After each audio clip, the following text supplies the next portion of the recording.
환율의 표시 방법까지 정리가 됐고요. 이제 결정 방법인데,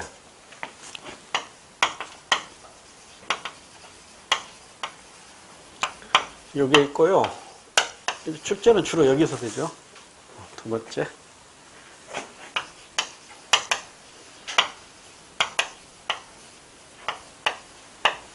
포인트를 여기다가 맞춰서 정리하시면 됩니다. 이 고정환율 제도는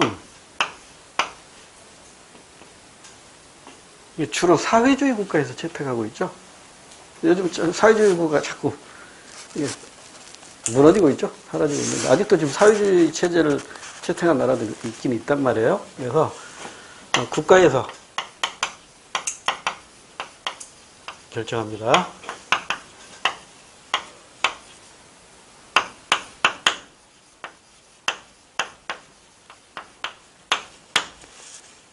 그러니까 국가에서 올해 1년 동안은 환율을 1달러당 1,000원 이렇게 고정을 지켜버린다고요. 그러면 이로 인해서 좋은 점도 있고요. 나쁜 점도 있어요. 그래서 예전에는 이걸 가지고 시험 문제를 냈는데 요즘에는 거의 안 나오고 있어요. 요즘은 잘 안 나오고 있어요. 언제 나올지 몰라. 그래서 우리 교재 잠깐 볼게요. 이게 쓰려면 시간 많이 걸리니까. 우리 교재 184쪽 보세요. 고정환율제도 의미. 중앙은행이 환율을 일정 수준으로 정해놓고 외환시장의 개입에 환율을 유지하는 제도. 주로 사회주의 국가니까 중앙은행이 곧 정부입니다. 정부 또는 국가에서 일정 기간 동안에 딱 정해놓는 거죠. 그래서 장점을 보시면 환율 변동의 위험 부담이 적어 무역과 투자 등 국제거래를 촉진시킵니다. 다시 얘기해서 환율이 오르거나 내릴 때 환차익이나 환차손이 나타날 수가 있거든요. 즉 무역에 따른 수출 대금을 많이 받을 수도 있고 적게 받을 수 있단 말이에요. 이 환율 변동에 따라서. 근데 이런 게 없기 때문에 수출 계획이나 수입 계획을 짜기가 아주 쉬워요. 환율이 이렇게 고정된 상태니까 이 환율 수준이라면 우리나라에서 얼마만큼 수출할 수 있겠고 얼마만큼 수입해 올 수 있겠다. 이 계획 짜기가 아주 쉽습니다. 그런데 문제가 있어요. 자, 장점 두 번째 장점. 수출입 기업의 장기 계획 수립이 용이하다. 그 말 같은 얘기고요. 단점. 환율 고정에 따른 부담으로 독자적인 환율 통화 정책이 곤란합니다. 올라가고 싶어도 환율이 올라갈 수가 없고 내려가고 싶어도 내려갈 수가 없어요. 말을 바꾸면은요. 외환 시장에서 외화에 대한 초과 수요나 초과 공급이 발생했을 때 해결할 방법이 없어요. 이게 무슨 얘기냐? 조금 이따 다시 그래프 가지고 설명을 드릴게요. 자, 두 번째 포인트 단점으로 외환 시장 개입에 필요한 외환의 보유에 따른 비용이 발생한다. 이런 단점을 가지고 있다. 환율을 유지하려다 보니까 유지 비용, 환율 유지 비용이 든다. 이런 얘기거든요. 자, 이건 조금 뒤에 다시 그래프 가지고 설명드리도록 하고. 그다음 이제 변동환율 제도로 옵니다. 변동환율 제도에서는 환율이 국가에서 결정되는 게 아니라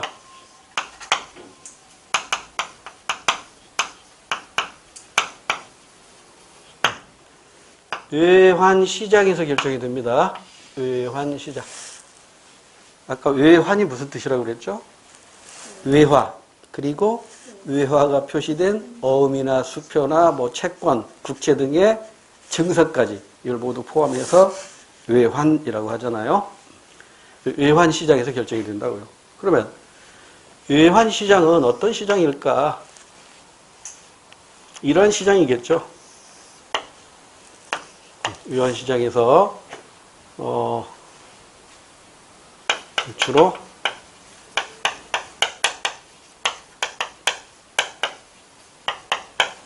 자본주의 국가에서 이 변동환율 제도를 채택하고 있는데 외환시장에서는 외화를 필요로 하는 사람과 외화를 가진 사람이 공급자가 만나는 시장이겠죠. 여러분 우리 이런 공부했었잖아요. 재화시장에서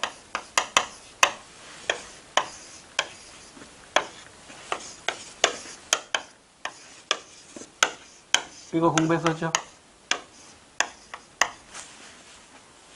수요 공급 법칙에 의해서 재화의 가격이 결정되는 거죠? 근데 이 재화가 생산물이면 이게 생산물 시장에 드는 것이고, 생산 요소면 생산 요소 시장에 드는 거잖아요. 그러면 만약에 이 시장이 재화가 아니라 우리나라 돈이 거래되는 시장이라면 이게 금융시장이겠죠. 이 금융시장은 우리 마지막 단원에서 다시 공부할 텐데, 금융시장에서는 우리나라 원화의 가격이 결정되겠지. 원화의 수량이 결정이 되고, 우리 원화에 대한, 우리나라 돈에 대한 수요와, 주로 누가 수요해요? 원화에 대한 공급, 주로 누가 공급해요? 가계가 저축을 통해서, 가계가 저축하면 기업은 투자하기 위해서 돈을 빌려가잖아요. 그럼 여기서 뭐가 결정돼요? 금리가 결정되잖아요. 여기에서 자금의 거래량이 결정이 되겠죠? 이게 금융시장이라고. 그러니까 금융시장은 우리나라 원화가 거래되는 시장이란 말이에요. 그럼 외환시장은 그럼 어떻게 되는 거야? 외환시장은 달러라는 외화의 수요와 달러라는 외화의 공급이 이퀄, 균형이 이루어지는 점에서 균형 환율, 레이트 제로가 결정되겠죠. 이때 이 환율이라는 건 결국은 달러의 가격이죠. 달러가 이제 외화니까. 근데 달러 가격을 우리가 어떻게 표시한다고 그랬어요? 1 for 달러. 이런 식으로 외화 기준 표시, 지급 계정 표시한다고 그랬잖아요. 그 다음에 이쪽은 달러의 수급량이겠죠. 수요량과 공급량이겠죠. 그럼 여기서 이제 이걸 우리는 뭐라고 해요? 균형 환율 또는 시장 환율이라고 합니다. 균형 환율이 결정되고, 여기서 이제 균형 달러에 대한 거래량이 결정되겠죠. 달러에 대한 균형 수급량, 거래량이 결정이 되겠죠. 이게 외환시장이에요. 이건 금융시장, 재화시장. 만약 이게 노동시장이라면 어때요? 노동시장이라면 노동에 대한 수량과 노동에 대한 가격이 결정될 텐데, 노동에 대한 가격을 웨이지, 임금이라고 그러죠. 임금. 여기서는 노동에 대한 수요와 노동에 대한 공급. 노동에 대한 수요가 누구예요? 노동에 대한 공급은 가격. 그래서 균형이 이루어지는 점에서 웨이지, 제로. 균형 임금이 결정되는 거잖아요. 그러니까 여기서는 균형 가격. 재화시장에서는 균형 가격. 금융시장에서는 균형 이자율 또는 금리라고도 하죠. 균형 이자율. 여기서는 균형 임금. 이 결정이 되는 거예요. 그러니까 어떤 것이 거래되느냐에 따라서 그 거래되는 물건에 따른 가격이 정해지겠죠. 재화라면 가격, 금융시장이라면 이자율 또는 금리, 노동시장이라면 임금이 결정되죠. 이게 만약 부동산 시장이라면 지가가 결정되겠죠. 지가 또는 지대가 결정이 되겠죠. 그러니까 가격 결정 원리는 다 똑같다고요. 그러면 이제 외환시장에다가 초점을 맞춰보자고요. 외환시장은 뭐가 거래되는 시장이다? 외환이 거래되는 시장이에요. 외환. 그래서 우리는 대표적인 외환으로 뭘 지금 사례를 들었다? 달러. 달러 또는 달러가 표시된 증서, 이걸 외환이라고 합니다. 자, 이 외환 시장에서 달러에 대한 수요, 외화에 대한 수요, 외화에 대한 수요와 외화에 대한 공급 곡선에 의해서 균형 환율이 결정이 된단 말이에요. 그러니까 이 균형 환율이 오르락 내리락 할 수 있어요. 그래서 변동 환율 제도예요. 그런데 만약에 고정 환율 제도라면 이게 어떤 문제가 발생하는 거 보자고요. 이를테면 북한에서 김정은이가 환율을 지금 북한의 외환 시장에서는 이러한 형태가 나타났는데 김정은이가 올해는 이걸로 정하겠다 이렇게 정했어요. 그러니까 시장의 환율보다 높은 데서 고정시킨 거죠. 그럼 문제는 요만큼의 뭐가 발생하는 거예요? 외화의 초과 공급이 발생한 거죠.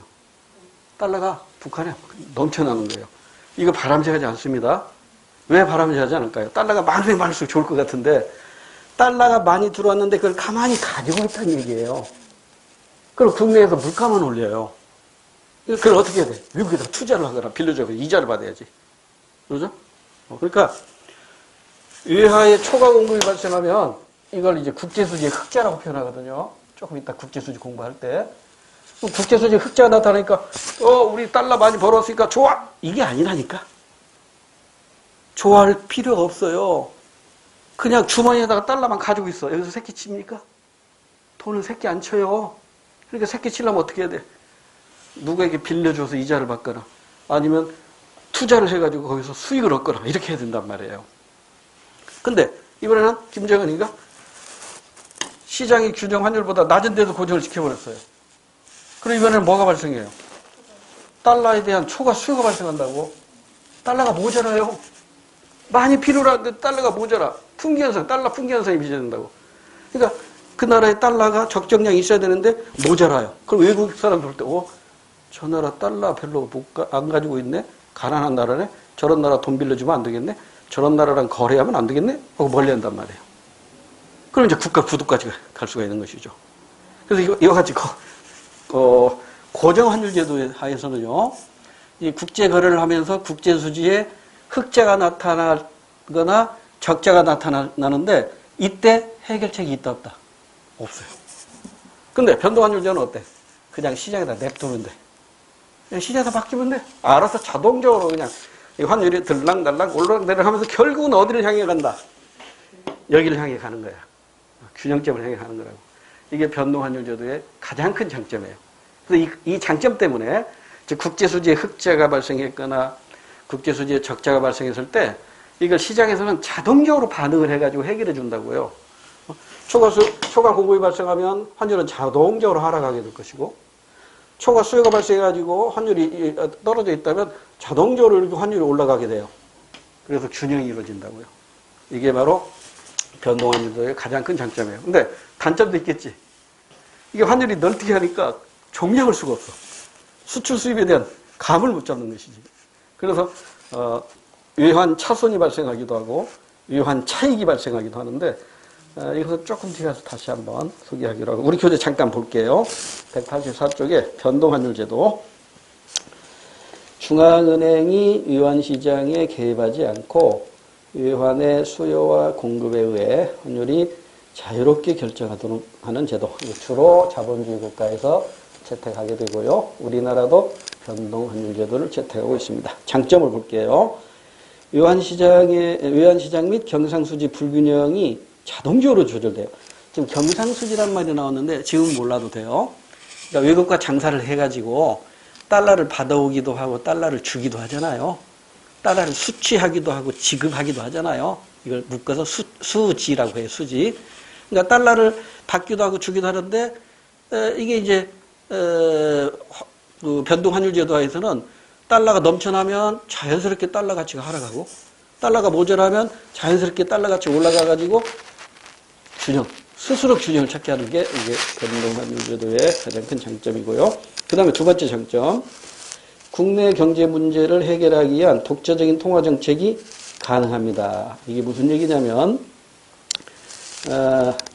조금 설명이 필요한데,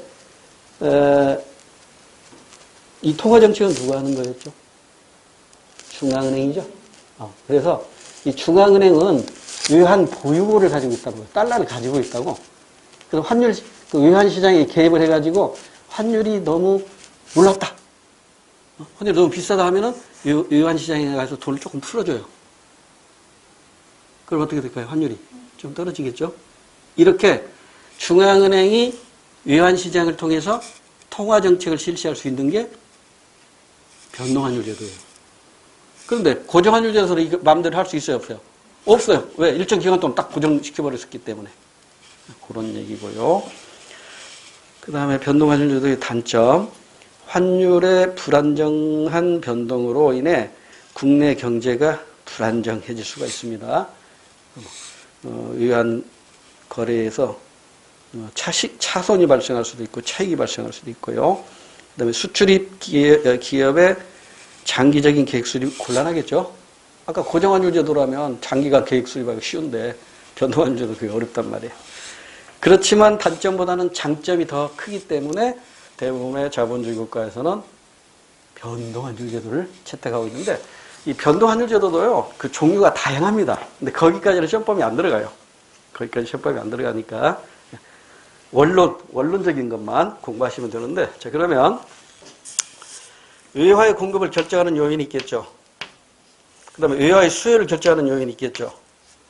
얘들에 의해서 환율이 오르락 내리락 하고 거래량이 늘거나 줄기도 하는 겁니다.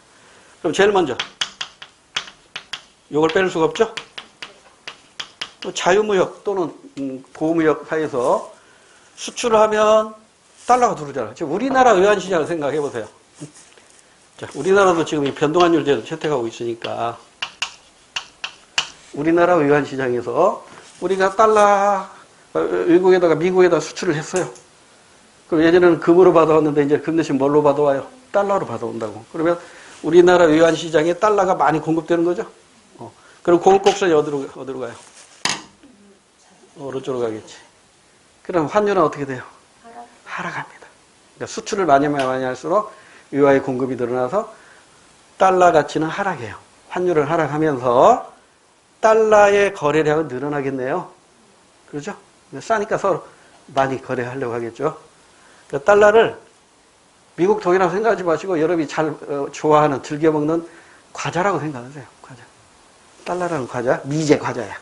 미제 과자. 그 다음에 수입을 할 때에는 우리가 미국에서 물건을 사올 때요, 우리나라 돈으로 사오지를 못해요. 왜냐면 우리나라 원화는 이게 신용이든 돈이 아니거든요. 우리나라는 금 준비하고 찍어내는 게 아니잖아. 그러죠? 그 한국은행에 9명의 위원으로 구성이 된 금융통합운영위원회가 있어요. 그 금융통합운영위원회에서 지금 돈이 좀 많이 필요한 것 같으니까 좀 찍어냅시다. 의결이 되잖아요. 그러면 이제 한국은행 살아있는 조폐공사에다 전화를 해요. 조폐공사에서 윤정기 돌리면 끝나. 그러니까 이거 뭐 우리나라 안에서나 돈의 가치가 있지 외국 사람들은 이거 휴지라니까요. 아무 의미가 없어요. 신용이 없어요. 그래서 우리나라 돈 가지고 외국에서 물건을 못 사니까 달러로 바꿔서 물건을 사와야 돼. 그러니까 달러가 필요한 거죠. 그죠? 그러니까 수입할 때는 달러가 필요해. 그러면 외화의 수요곡선이 어떻게 가요? 이렇게 오른쪽으로 가겠죠? 그럼 환율은 어떻게 돼요? 비싸지겠지. 달러를 필요한 사람이 많으니까 달러의 가격이 올라간단 말이에요. 그러면서 거래량도 늘어나겠네. 됐죠? 이렇게 해서 수출과 수입에 의해서 외화의 공급 곡선이 움직이고 외화의 수요 곡선의 움직임에 따라서 균형점이 동서남북 어디로든지 이동할 수 있다. 이렇게 이해하시고요. 그 다음에 이제 두 번째, 이건 뭐 당연히 수출 수입이 외화의 공급과 수요에 영향을 준다는 거 당연하게 아실 것이고, 그 다음에는 외국인이 우리나라에 투자하는 경우가 있죠. 외국인의 또는 외국 기업의 외국인 또는 외국 기업의 국내 투자. 외국인의 국내 투자하면 이를테면 외국인이 우리나라 부동산을 매입할 수도 있죠. 그러잖아요. 요즘 외국인이 우리나라 부동산 봐. 여러분 에셋 파킹이라는 말 들어보셨어요? 뉴스에 나오잖아. 에셋 이게 무슨 뜻이야? 자산, 파킹, 주차. 네? 파킹, 주차하는 거잖아요. 그러니까 자산을 주차하는 거야. 그러니까 이 정치적 그리고 사회 경제적으로 좀 불안한 개발도상국 있잖아요. 그 나라들의 부호들이 자기네 나라에서 이 돈, 재산을 지키기가 어렵거든. 그러니까 몰래 이거 가지고 나와가지고 외국에다가 선진국, 믿을 수 있는 자기 재산을 지켜줄 수 있는 나라에다가 투자를 하는 거잖아요. 이게 에셋 파킹이야. 그 대표적인 게 중국의 억만장자들은 우리나라 인구수만큼 된다는데 5천명.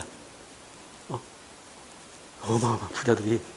얘들이 지금 어디에요? 밴쿠버. 캐나다 밴쿠버에 막 투자하는 거예요. 캐나다 밴쿠버의 부동산 가격이 엄청 올라버렸다잖아요.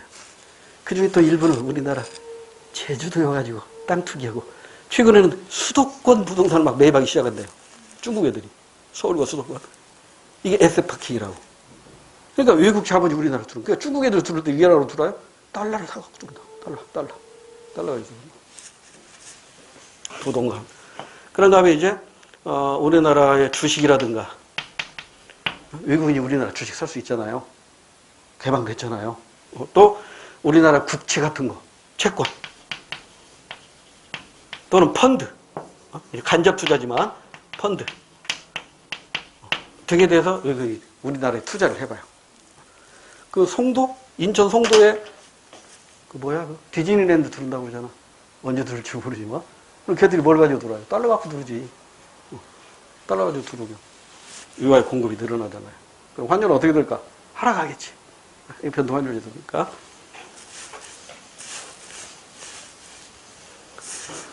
반대로, 우리나라에서도 그런 사람이 있겠지.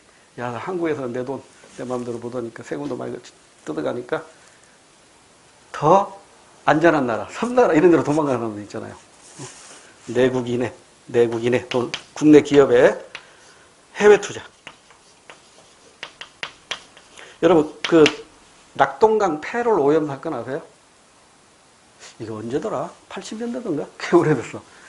낙동강이 우리나라 강에서 아주 오염이 가장 많이 든 강이 낙동강이었거든요. 4대 강 중에. 왜냐하면 대구 그 산업단지에서 염색 가공하는 공장들이 많았어요. 특히 가죽 염색. 그래서 이제 가죽을 염색해가지고 이걸로 구두로 만들고 핸드백도 만들고 그러잖아요. 근데 이 가죽 염색하는 공장에서 나오는 폐수가 엄청나게 오염된 거랍니다. 그래서 이제 이것이 무단으로 그 낙동강에 방류가 돼가지고 그때 그 폐롤 오염한 기업이 무슨 그룹인데 밝히진 않게요. 그 D 그룹에서 이거 그냥 엄청나게 폐로를 방류해가지고 낙동강에 거기들 다 떼죽음 당한 적이 있다고. 그래서 이제 정부에서 강력하게 규제하면서 이제 그 대구 등지의 그 공단에서 그 염색 가공업체들이 하나씩 둘씩 어디로 이전하냐면 아프리카로 이전합니다. 아프리카 지금 망치고 있어요. 우리나라 그 가죽 염색 공장들이. 가봉 이런 나라. 거기서 이제 염색을 가죽 염색을 한다고요. 그러니까 우리나라 염색 가공 업체가 아프리카에 투자하고 또 현대자동차가 캐나다에다 현지에다 공장 세우고 이런 거 다 우리나라 국내 기업이 해외에 투자하는 거잖아요. 내국인의 해외 투자. 그러면 뭘 가지고 나가야 돼? 달러 가지고 나가야 되죠. 달러 가지고 나가야 되니까 유아의 수요가 어떻게 돼요? 늘어나죠. 그럼 환율은 어떻게 돼요? 오르면서 거래량도 늘어나겠지. 그죠? 요거 하나만 놓고 보면 그렇다 이거예요. 근데 이게 복합적으로 얽혀가지고 이게 다 같이 움직인다고. 그때 이제 균형점이 어디로 가느냐, 이걸 찾는 문제들을 출제를 합니다. 자, 내국인의 해외 투자. 이것도 마찬가지죠. 뭐, 부동산도 있고,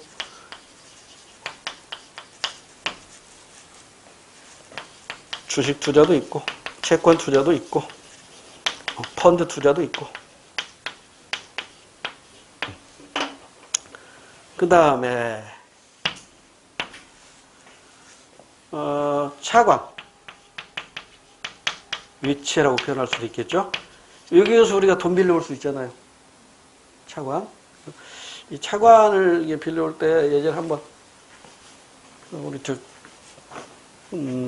세계 경제 체제 다시 한번 언급이 되겠지만 1944년에 브레튼 우주 체제라는 게 등장하는데 이게 만만히 잘 모르겠죠.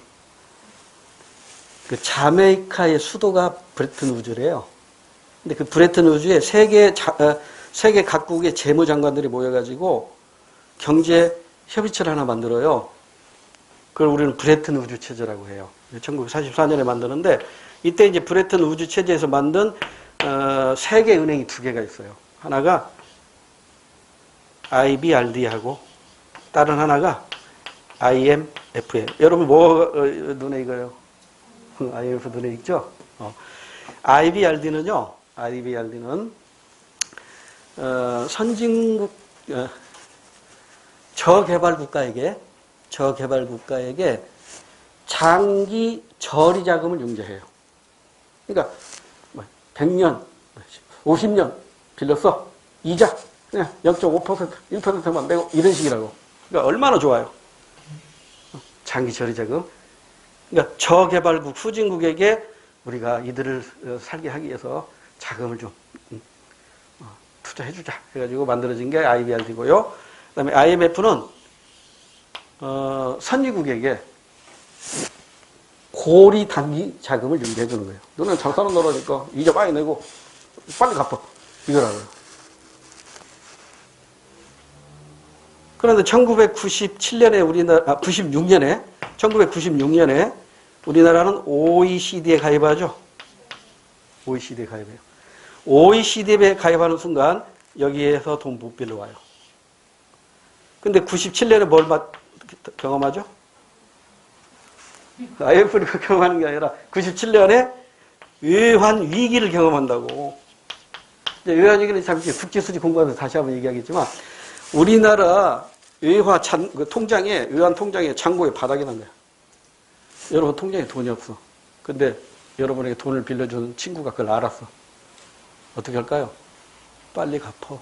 안 갚어? 너네 집 압류 할 거야. 이렇게 나가는 거야. 그러니까 우리나라가 이렇게 되니까, 외환위기 하니까 우리나라에게 투자한 나라, 우리나라에 돈 빌려준 나라 가만히 있어요? 빨리 갚어. 안 갚어? 부도 처리할 거야. 우리나라 이제 부도나게 되겠어요. 그러니까 급하게 이제 어디로 가야 돼? 얘한테 가해볼까요? 못 간다고. 그러니까 어디로 가? 이 악덕 고리대금업자한테 간 거야.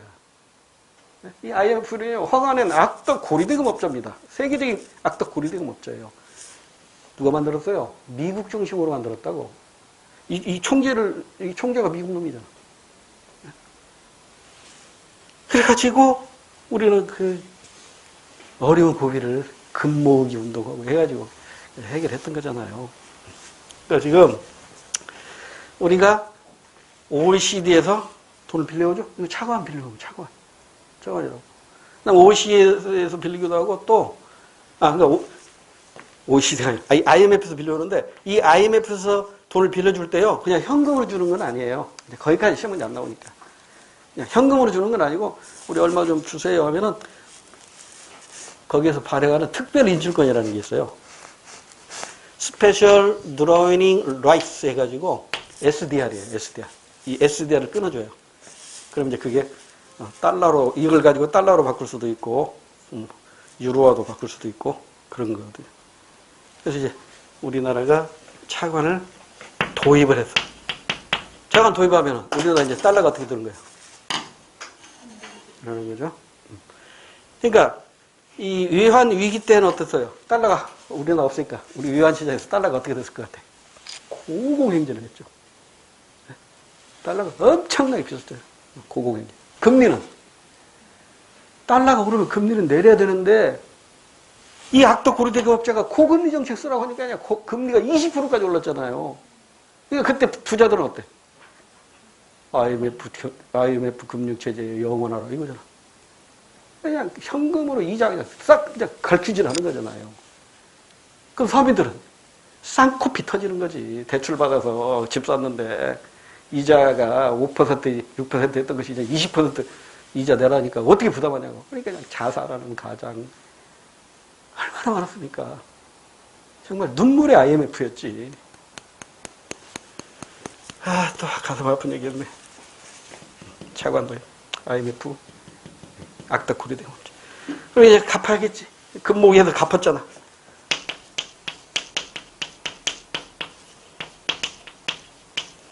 상환하려면 어떻게 했지? 달러가 필요하겠지. 달러로 빌려왔으니까 달러로 갚아야 할 거 아니에요. 그럼 이제 차관을 상환하면 이렇게 되겠지. 오케이. 그 다음에 지금 수출 수입 대응시켰고 외국인의 국내 투자, 내국인 해외 투자 대응시켰고 차관 도입, 차관 상환 대입시켰고, 그 다음에 외국인의 국내 송금. 외국인이 국내에 돈을 보내는 거야. 국내 송금의 이유는 여러 가지가 있겠죠. 그러니까 외국에 있는 여러분의 친지가 여러분에게 뭐 용돈서라고 돈을 보내주기도 하고 뭐 등등. 그러니까 국내, 정확히 씁시다. 외국인의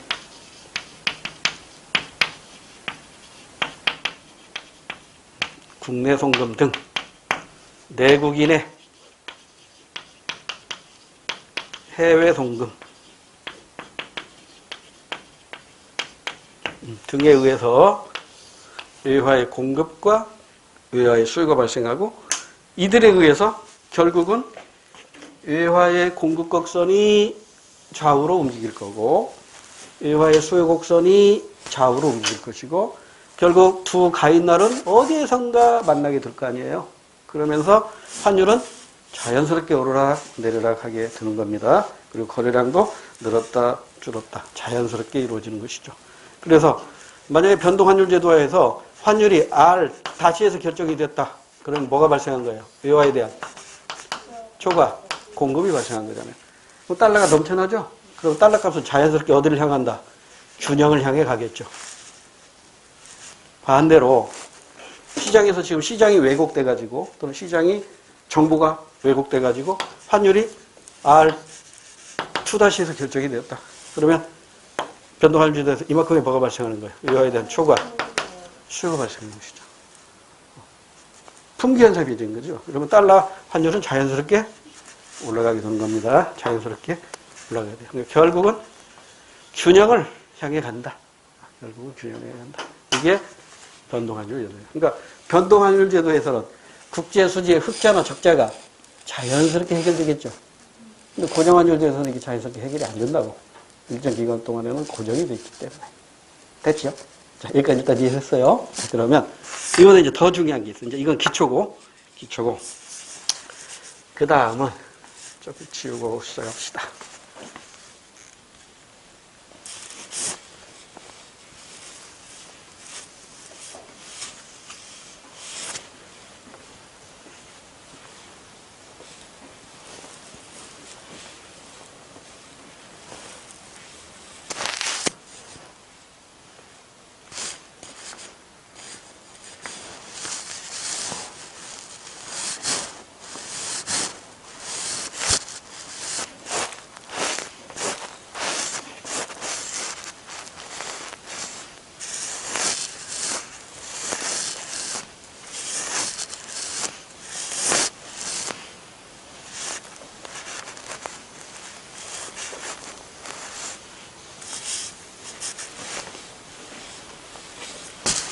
이번에는 변동환율 제도 하에서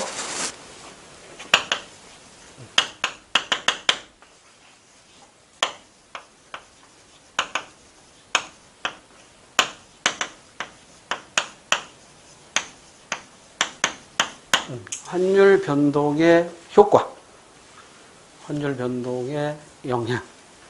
이거 굉장히 중요하죠? 시험 문제에서는 거의 이쪽에서 많이 난이도가 높은 문제가 출제되고 있어요. 그런데 주로 출제되는 게 환율 인상이거든요. 환율 인상을 하나 이해해 두시면 환율 인하는 가끔 출제가 돼요.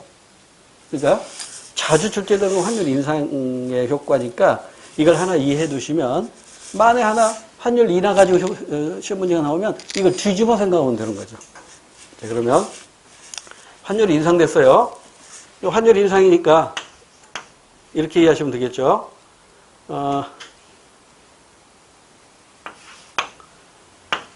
이해하기 쉽게 달러 한 개에 1,000원이던 것이 달러 한 개에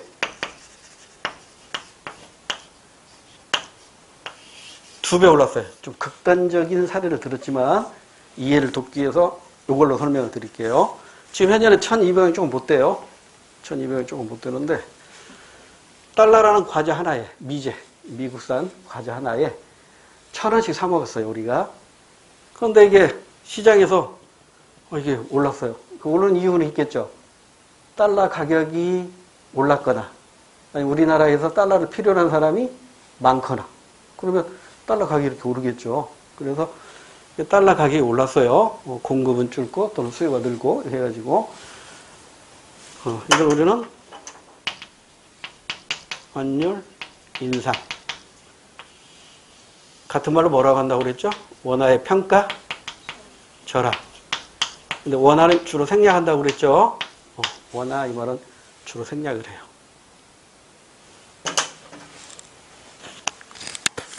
그러면 환율이 인상되면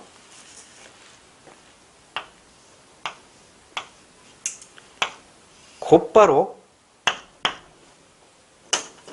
수출과 수입, 이게 가장 민감하게 반응해요. 환율이 올랐어요. 그래서 제일 먼저 민감하게 반응한 게 환율이에요. 환율. 수출은 어떻게 될까요? 증가하고 수입은 감소합니다.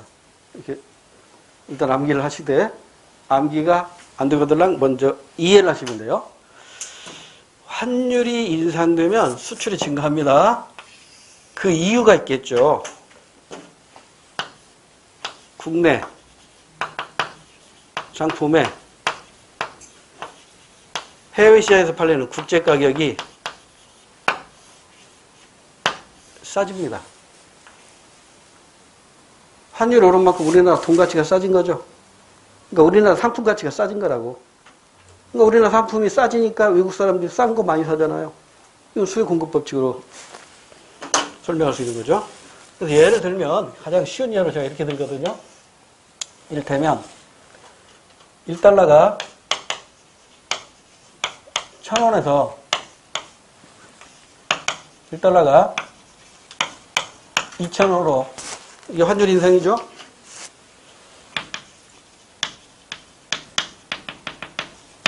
환율 인상됐어요. 자, 그럼 보세요. 여기 우리나라 수출품이 있어요. 똑같아.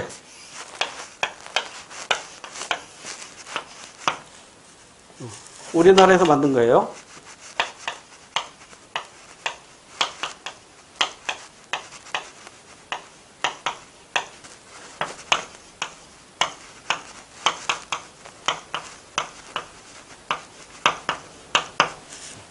우리나라에서 만든 인형이라고 합시다. 인형.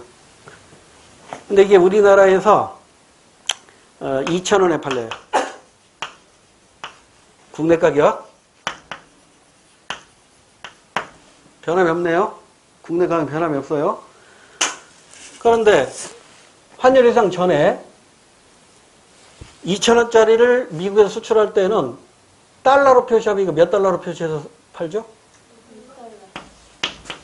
2달러로 표시해서 팔잖아요. 왜? 2,000원이니까 1달러당 1,000원이니까 2달러로 표시되잖아요. 그죠? 그런데 우리나라 원화 가격은 2,000원 변함없이 그대로 2,000원인데요. 환율이 이렇게 오르니까 이게 몇 달러가 되는 거예요, 이제? 1달러가 되는 거예요. 그러니까 외화 표시 가격이 어떻게 된 거야? 하락한 거지. 그렇죠? 외화 표시 가격, 국제 가격, 외화로 표시한 가격, 이게 하락한 거라. 그러니까 싸니까 수출 늘어날 수밖에. 싸니까 많이 사가겠지. 많이 사가요. 자, 이번에는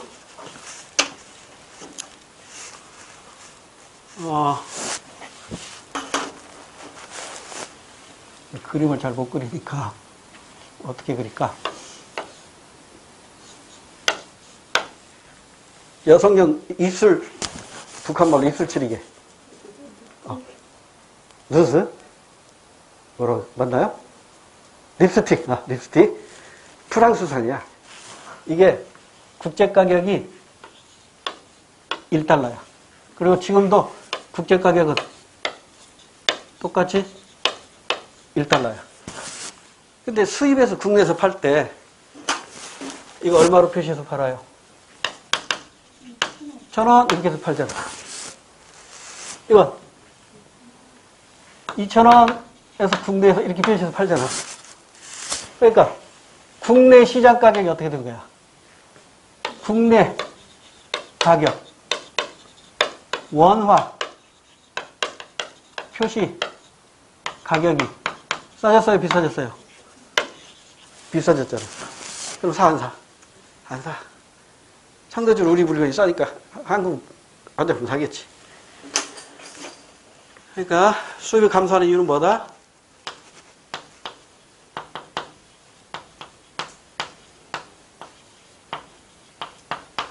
국내 가격 비싸지니까 안 산다고. 그러니까 환율이 오를 때 웃는 자와 우는 자가 생겨요. 환율이 오르면 웃는 사람은 누구야? 수출업자야. 수출이 잘 되거든. 수입업자는 수입해봤자 안 팔리거든. 그러니까 환율이 오르면 수출업자는 웃고 수입업자는 울어. 그럼 이제 국내적으로 봐봐. 국내적으로 봐보면 수출이 늘어나고 수입이 증가했으면 아직 우리 공부 안 했는데 이렇게 되면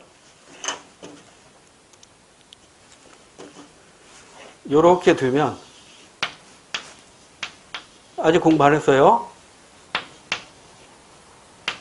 경상수지는 개선이 될까요? 악화될까요? 좋아지겠지. 수출 많이 하니까 달러가 많이 들어온다고. 수입을 적게 하니까 달러가 많이 안 나간다고. 그럼 우리나라 입장에서는 경상수지가 좋아져요. 아직 경상수지 공부 안 했어요. 조금 이따 할게요. 그러니까 외국과 장사해서 우리가 손해보는 거 없다 이 말이야. 수출 많이 해서 달러 많이 벌어들이는 거니까. 그런데요. 웃음이 있으면 눈물도 있어요. 자, 봐. 아까 환율이 오르니까 수출업자는 웃고 수입업자는 운다고 그랬죠. 근데 우리나라 입장에서 국제 수준이 개선되니까 웃어야지. 그런데 웃지도 못해. 왜 그럴까요? 아까 얘기했지. 교역 조건이 악화돼. 항상 그래서 양면성을 가지고 있다고. 그 양면성을 이해하고 있는가를 가지고 시험 문제를 낸단 말이에요. 자, 다시. 국제 수지가 개선이 되면서 동시에 교역 조건은 어떻게 된다? 악화가 된단 말이야. 그러니까 교육 조건이 악화가 되니까 우리가 많이 만들었지만 주머니 사정이 안 좋아요. 실질적인 소득은 줄어든다고요. 이게 뉴스에서 많이 나오는 거야. 실질 GDP는 증가했으나 교육 조건 악화로 실질 국민들의 소득 수준은 줄어들고 있다. 뉴스에서 많이 들어오죠. 이제 이해되셨죠? 그래서 교육 조건이 중요한 거예요. 여기는 난이도 문제가 고난도 문제까지 풀 수 있는 수준으로 여러분에게 설명드렸는데 이걸 이해하신 분은 공부를 대단히 많이 하신 분들입니다. 자, 일단 여기까지 이해됐죠? 조금 더 나가보자고요.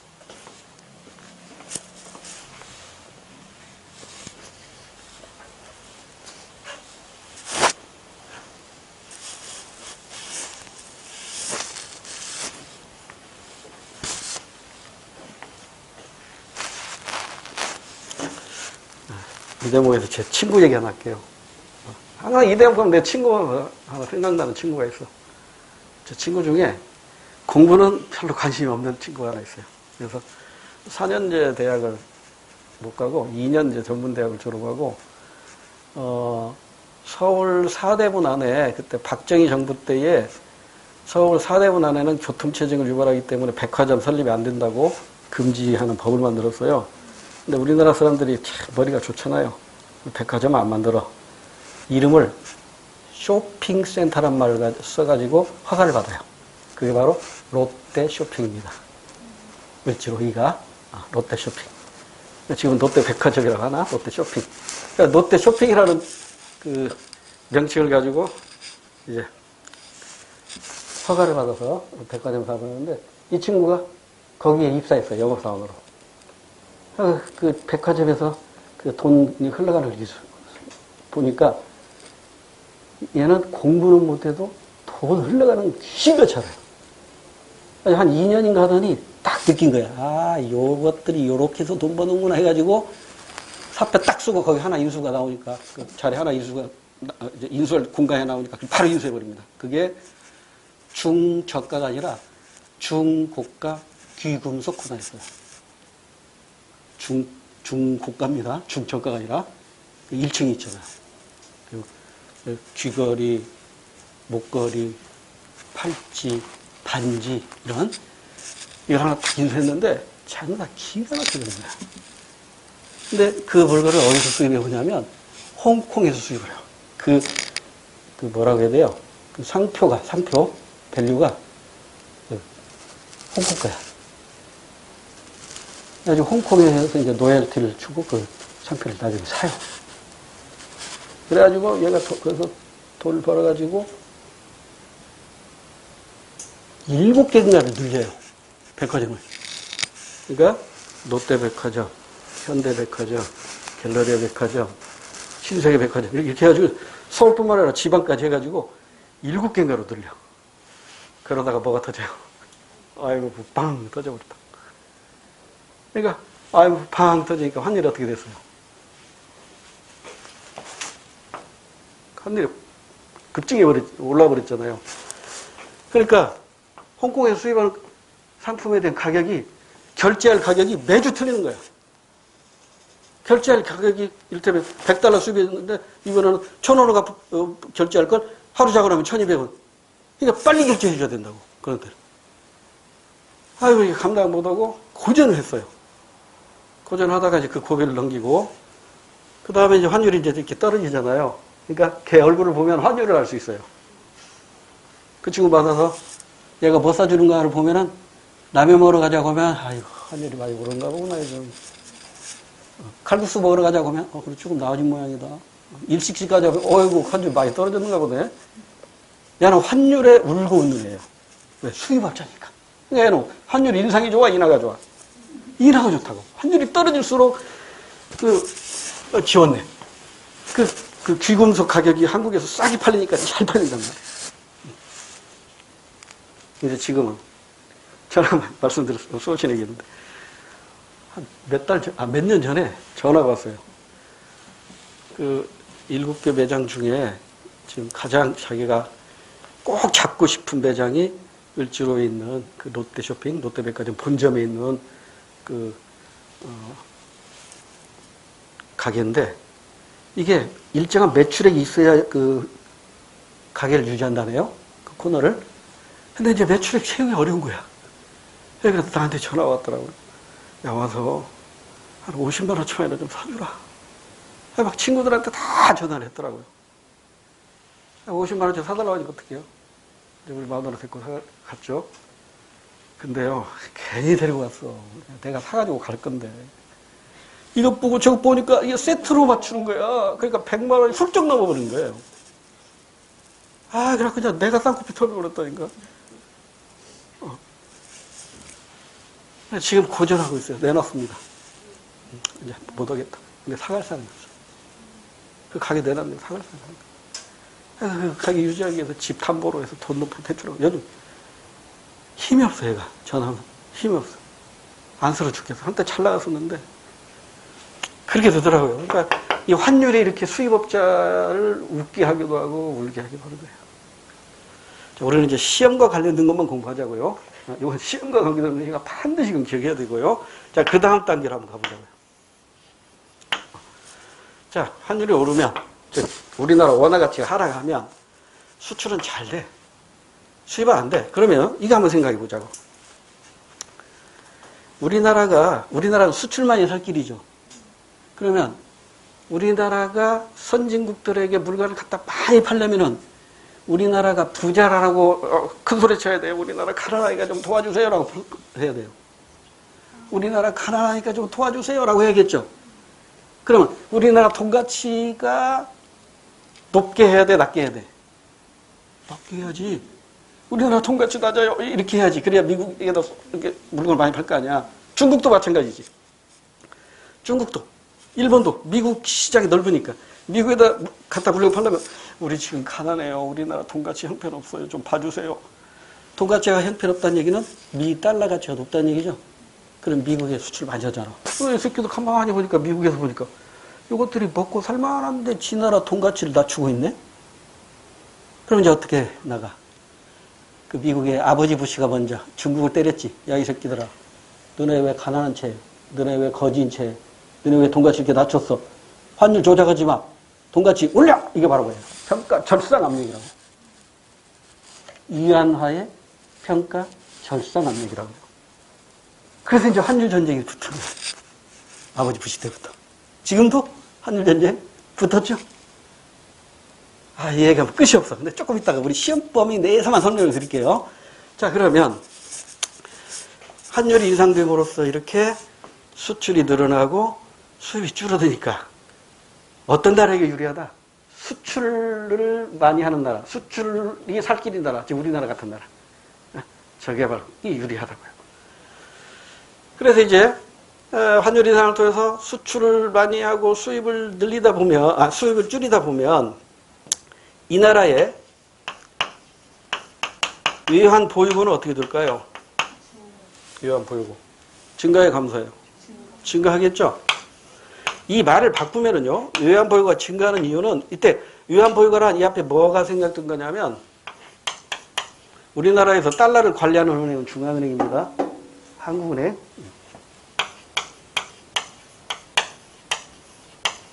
중앙은행의 외환 보유고가 증가한다고. 왜? 수출업자가 물건을 팔고 달러를 받아왔잖아요. 그 달러 가지고 종업원들 월급 주고 물건 살 수는 없잖아. 원화로 바꿔야 되잖아요. 그럼 그 원화로 바꾸면 달러가 결국은 어디로 들어가냐고요? 중앙은행으로 들어가는 거야. 한국은행으로 들어가는 거라고. 그럼 이제 외환 보유고가 증가한다는 얘기는 중앙은행의 외환 매입액이 중앙은행의 외환 매출액보다 많다는 얘기예요. 수출했으니까 달러가 들어왔죠. 그 달러를 중앙은행이 사들이는 거지. 그리고 한국 돈이 흘러나가는 거잖아요. 그러면 외환 매입액이 늘면서 외환 보유고가 증가하면 국내 통화량은 어떻게 돼요?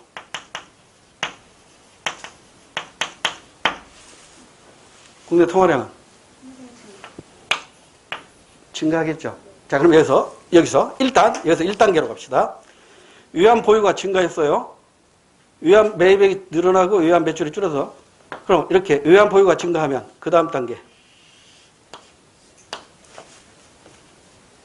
달러가 많이 넘쳐나네. 그러면 환율은 어떻게 돼요?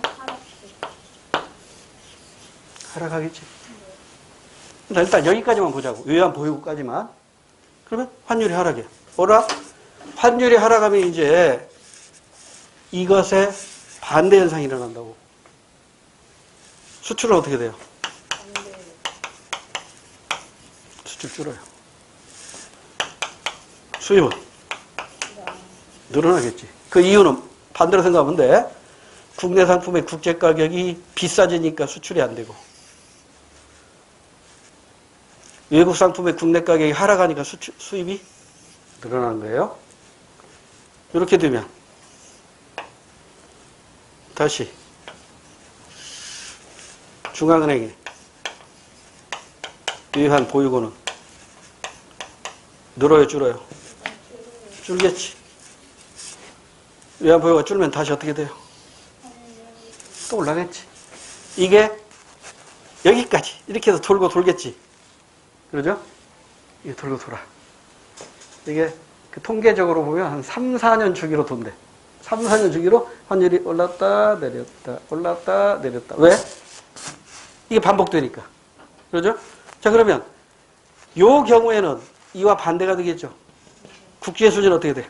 자, 이 경우에는 국제 수지 악화되죠. 이건 눈물이지. 그렇지만 나쁜 것만 있는 게 아니라 좋은 것도 있죠. 교육 조건은 개선되지. 그러죠? 우리 물건 하나 줄 때 수입품 2개, 3개 받아올 수 있으니까.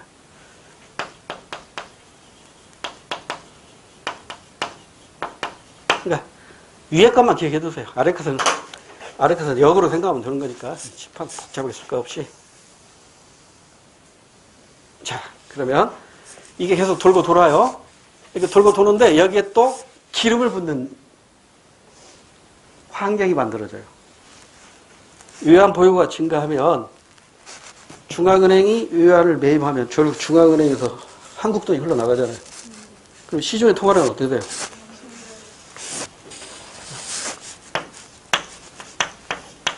시중 통화량 증가. 시중 통화량이 증가하면 물가는 어떻게 돼요? 우리나라 원화 가치는 어떻게 돼요? 이렇게 되겠지. 그 물가가 오르니까 원화 가치 하락하면서 원화 가치 하락하면 환율은 오르는 거겠네. 하나만 더.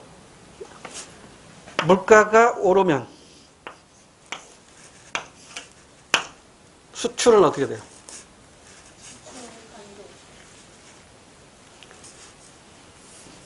이게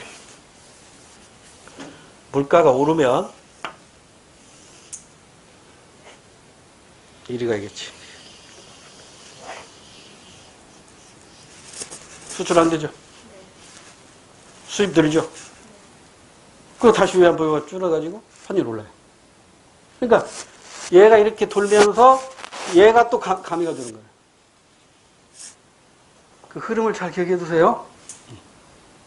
자, 1차적으로 외환 보유가 증가해서, 그러니까 환율이 인상되면 수출 늘고 수입이 줄어서 외환 보유가 증가하고, 이로 인해서 다시 환율이 하락했다가 환율이 하락하니까 또 수출이 줄고 수입이 늘어서 외환 보유가 줄고, 외환 보유가 줄니까 다시 환율이 오르고, 이게 도는데 여기에다가 또 뭐가 결합된다? 통화량까지 결합돼가지고 물가, 국내 물가가 오르니까 결국 수출은 줄고 수입이 늘어나서 다시 환율은 오르게 되더라. 그러니까 환율 인상이 결국 돌고 돌아요. 환율 인하를 거쳐서 환율이 인상됐다가 또 인하됐다가 계속 도는 거야. 그러니까 어떤 원인에 의해서 어떤 결과가 나타나는 걸 이 흐름을 잘 기억해 주셔야 돼요. 국내 통화량이 늘어나니까 시중 통화량 같은 말인데 국내 통화량이 늘어나니까 시중의 물가 상승. 그러니까 시중의 물가가 오르니까 수출이, 야, 나 이렇게 씁시다. 복잡해질게.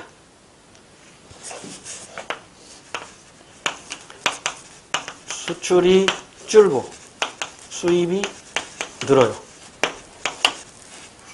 그러면 외환 보유고는 어떻게 돼요? 외환 보유고는 감소. 첫 외환 보유고, 외환 보유고 감소. 외환 보유고 감소하니까 다시 환율은 인상. 환율 인상되면 또 환율이 이렇게 되는 거야. 계속 돌고 돈다고. 이해됐나요? 이 흐름을 잘 기억해 두세요. 자, 이렇게 해서 환율 인상의 흐름을 살펴봤는데, 여기에 또 우리가 신경 써야 할 게 하나가 있어요. 자, 가장 기본적인 흐름 이거예요. 근데 여기서 우리가 기억해야 할 게 환율 인상과 금리의 변화는 어떻게 될까? 환율 인상과 금리는 어떻게 될까? 환율 인상과 주가는 어떻게 될까? 아까 환율 인상과 교역 조건은 어떻게 됐어요? 이걸 우리가 아까 살펴봤잖아요. 근데 이 중에 셋 중에 하나가 출제될 수 있는데, 이 중에 출제된다면 여기에 가장 출제율이 높아요. 환율과 금리. 이건 경제학자들이 매우 관심을 많이 가지고 있는 영역입니다. 그래서 잠깐 쉬었다가 금리, 주가, 교역 조건. 근데 교역 조건은 이미 끝났어요. 교역 조건은 이미 끝났어. 환율이 인상되면 교역 조건은 악화됩니다. 경상 수준이 개선되면서 교역 조건 악화돼. 결론은 끝났어. 근데 이것도 주가도 지금까지 시험 문제 안 나왔지만 나올 가능성이 있으니까 이 두 개를 조금 관심 있게 보세요. 조금 쉬었다가 할게요.